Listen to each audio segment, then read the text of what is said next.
نحمده ونستعينه ونستغفره ونعوذ بالله من شرور أنفسنا ومن سيئات أعمالنا. إنه من يهده الله فهو المهتد ومن يضلل فلن تجد له وليا مرشدا. وأشهد أن لا إله إلا الله وحده لا شريك له، له الملك وله الحمد، يحيي ويميت وهو على كل شيء قدير. وأشهد أن سيدنا ونبينا محمدا رسول الله صلى الله عليه وسلم، نشهد أنه قد بلغ الرسالة وأدى الأمانة ونصح الأمة وكشف الله به الغمة، وجاهد صلى الله عليه وسلم في الله حق جهاده حتى أتاه اليقين، وتركنا على المحجة البيضاء ليلها كنهارها لا يزيغ عنها إلا هالك. أيها الإخوة الموحدون بالله أحباب الحبيب محمد صلى الله عليه وسلم، طبتم وطاب ممشاكم وتبوأتم من الجنة منزلا، وشكر الله سعيكم جميعا وشكر الله عزاءكم. ونتوجه إلى الله تبارك وتعالى ونحن في هذه الساعة الطيبة المباركة وفي هذا المجلس، وهو مجلس ذكر تحفه الملائكة لأنه يقرأ فيه القرآن، أن يغفر للمتوفي حج صلاح جابر رحمة الله عليه، وأن يسكنه فسيح جناته، وأن يثبته عند سؤال الملكين، وأن يفسح له في قبره مد بصره، وأن ييمن كتابه وييسر حسابه، وأن يريه مقعده من الجنة. اللهم آمين آمين يا رب العالمين. استمعنا إلى القرآن الكريم من قارئنا الشيخ محمد الدمرداش بارك الله فيه، هذا القارئ الشاب الذي نسأل الله سبحانه وتعالى أن يوفقه وأن يجعل ما قرأه في ميزان حسنات المتوفى إن شاء الله. تلا علينا نهايات سورة مريم وبدايات سورة طه. يبدأ سورة طه، وطه واسم من أسماء النبي صلى الله عليه وسلم. طه ما أنزلنا عليك القرآن لتشقى إلا تذكرة لمن يخشى تنزيلا ممن خلق الأرض والسماوات العلى الرحمن على العرش استوى له ما في السماوات وما في الأرض وما بينهما وما تحت الثرى وإن تجهر بالقول فإنه يعلم السر وأخفى الله لا إله إلا هو له الأسماء الحسنى. بدايات سورة طه. طه ما أنزلنا عليك القرآن لتشقى. اوعى تفكر القرآن ده أو الإسلام جاء ليتعس الإنسان، جاء ليشقي الإنسان. إن القرآن كلام الله، منهج الله، دستور السماء إلى الأرض. هذا القرآن. النهاردة استمعت فيديو كده على الفيسبوك، واحدة بتخاطب حاجة اسمه الذكاء الاصطناعي اللي هم طالعين به الجلعة النهاردة في التكنولوجيا الحديثة، وبتقول يا ذكاء اصطناعي ألف لي صورة من القرآن. دي قمة التكنولوجيا بقى. الذكاء الاصطناعي النهاردة تستعمل في الحروب وفي الدمار وفي الهلاك. فبتسأله بيقول يا ذكاء يا اصطناعي ألف لي سورة من القرآن.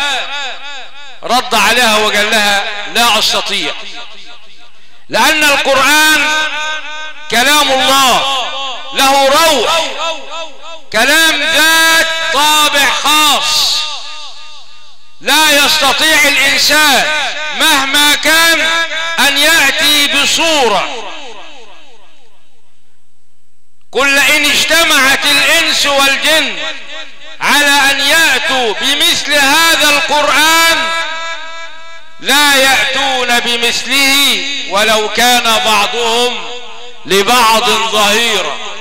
لو 8 مليار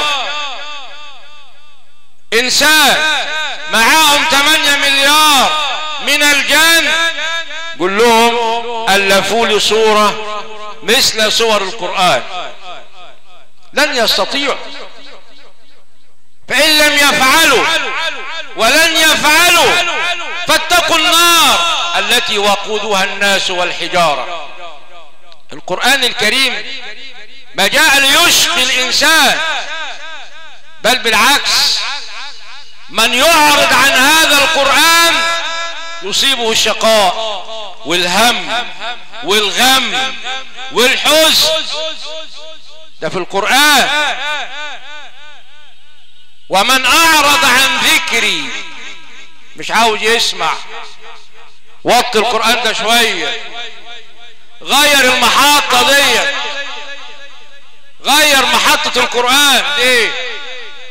انت مش مؤمن؟ انت مش عاوز شرح صدر؟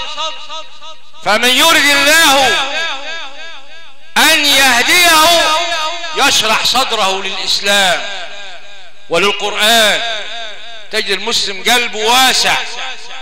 اقرأ. يقال لقارئ القرآن يوم القيامة اقرأ ورتل كما كنت ترتل في الدنيا. حالك ايه مع القرآن بعد رمضان؟ للأسف المصاحف عليها كوم تراب.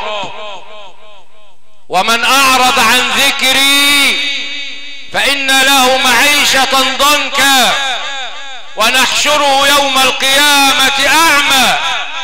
اللي بيعرض عن القرآن اتحمل اللي جرالك بقى، هتلاقي ضيق في الصدر، كآبة، اكتئاب، متضايق. ليه؟ لأنه منورش صدره بالقرآن. طه ما أنزلنا عليك القرآن لتشقى إلا تذكرة لمن يخشى. اللي بيخاف ربنا وبيحب ربنا ومستعد ان هو يضحي بكل شيء من اجل سماع كلام الله تبارك وتعالى، هو ده الذي يخشى الله، هو اللي بيخاف ربنا. تنزيلا ممن خلق الارض. من هو الذي خلق الارض؟ الله. هذا التنزيل إنا أنزلناه في ليلة القدر. هذا القرآن نزل من اللوح المحفوظ. هذا القرآن هو الدستور السماوي. اوعى تحرم نفسك من القرآن، اوعى تبعد عن القرآن، روح للقرآن، اقرأ القرآن. يقول صلى الله عليه وسلم اقرأوا القرآن فإنه يأتي شفيعا لأهله يوم القيامة. هيشفع لك، كلك ذنوب ومعاصي، معاصي من فوق لتحتك. يوم القيامة عاوز واحد يسندك، عاوز واحد يقف في ظهرك يكون معاك، لأن الكل سينصرف عنك، كل سيفر، كل امرئ له شأن يغنيه. محتاج شفعاء، محتاج حد يقف معاك يتوسل إلى الله. فالقرآن ده هيأتي يوم القيامة على هيئة ملك يقول يا رب منعته النوم بالليل فشفعني فيه، شفعني في صاحبي، صاحب القرآن. القرآن الصحابة رضوان الله عليهم كانوا يحفظونه عن ظهر قلب، كانوا يقرؤون القرآن ويطبقونه منهجا في حياتهم. ولذلك لما سئلت السيدة عائشة رضي الله عنها وأرضاها عن أخلاق النبي صلى الله عليه وسلم قالت كان خلقه القرآن، وفي رواية كان قرآنا يمشي على الأرض. شفتوا قرآن ماشي على الأرض؟ لا، شفت أخلاق القرآن ماشي على الأرض. هو المصحف ده مش هيمشي على الأرض كده برجلين، لا، يظهر عليك في أقوالك وأفعالك ومعاملاتك وسلوكياتك. بأطبق القرآن منهج. شوف القرآن أمرني بإيه أعمله، نهاني عن إيه ما أعملوش. هو ده كلام الله، هو ده الإله. فما تعرضش عن القرآن أبدا، لازم كل يوم يبقى لك كده جزء. تعالى خدوا معاك، اقرأوا سرا وجهرا في المسجد. مد ايدك، مفيش حد مكتف ايدك، مفيش حد مظلم الدنيا عليك، انت اللي مظلمة على نفسك، وانت اللي رابط ايديك مش عاوز تمد وتاخد المصحف تقرأه. حتى ولو لم تعلم القراءة خده وافتحه. فتحك للمصحف عبادة، بتبص في القرآن عبادة، كلام الله. مستني ايه؟ تتخطف؟ الموت يخطفك؟ ترجع تقول يا رب طول في عمري شوية علشان اقرأ القرآن. كل حرف تاخد حسنة. ولا انت مستغنى عن الحسنات؟ ولا انت بنك الحسنات عندك كتير جو؟ لا، اقرأ اقرأ. لك عينين ولسانا وشفتين. اقرأ وتلفظ بالقرآن حتى ولو هتغلط مش مشكلة، لأن الذي يقرأ القرآن ويتتعتع فيه له أجران، أجر القراءة وأجر التعتعة، لأنه عليه شاق. ودي ابنك للشيخ يعلمه القرآن، هيبقى في ميزان حسنات. عيل الصغير ده اللي بيحفظ القرآن ده بتوديه عند الشيخ يحفظه القرآن، ده بينضم إلى ميزان حسناتك يوم القيامة. بس انت شخصيا لازم تقرأ القرآن وتبص في المصحف. ما أنزلنا عليك القرآن لتشقى إلا تذكرة لمن يخشى، للمتقين الخائفين الواجلين، تنزيلا ممن خلق الأرض والسماوات العلى، الرحمن على العرش استوى. العرش في حاجتين اتنين خاصين مختصين بالله، بذات الله تبارك وتعالى، الكرسي والعرش. الرحمن على العرش استوى. انطلق معي كده بخيالك وبالأفق اللي ربنا وسعه لك وبمخك الكبير ده في ملكوت السماوات والأرض. ما تبصش دايما في الأرض، ارفع دايما وتأمل وتدبر القرآن. العرش، الرحمن على العرش استوى. الذات الإلهية ديت انت فكرت في شكل ربنا؟ من هو الله؟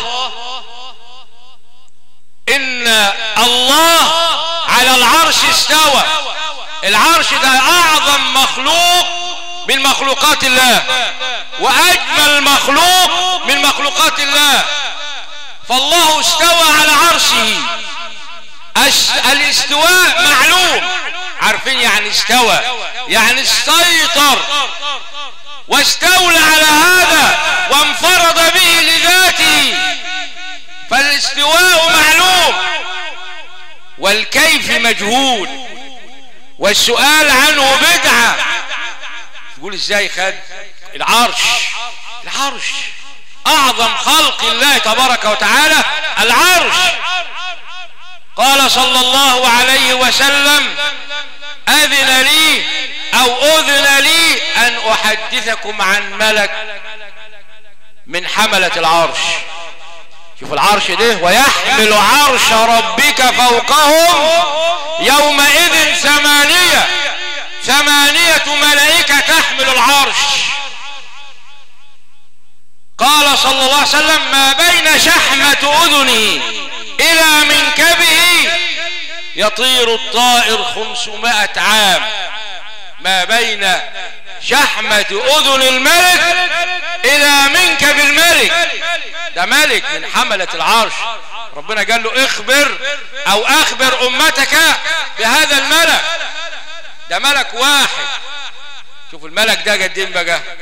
سيدنا جبريل عليه السلام كان له 600 جناح، بيطير أولي أجنحة مثنى وثلاث ورباع، يزيد في الخلق ما يشاء. سيدنا محمد صلى الله عليه وسلم لما رأى جبريل على حقيقته كان يسد الأفق بين السماء والأرض. ده سيدنا جبريل أمين الوحي، فما بالك بحملة العرش، فما بالك بالعرش، فما بالك فوق العرش.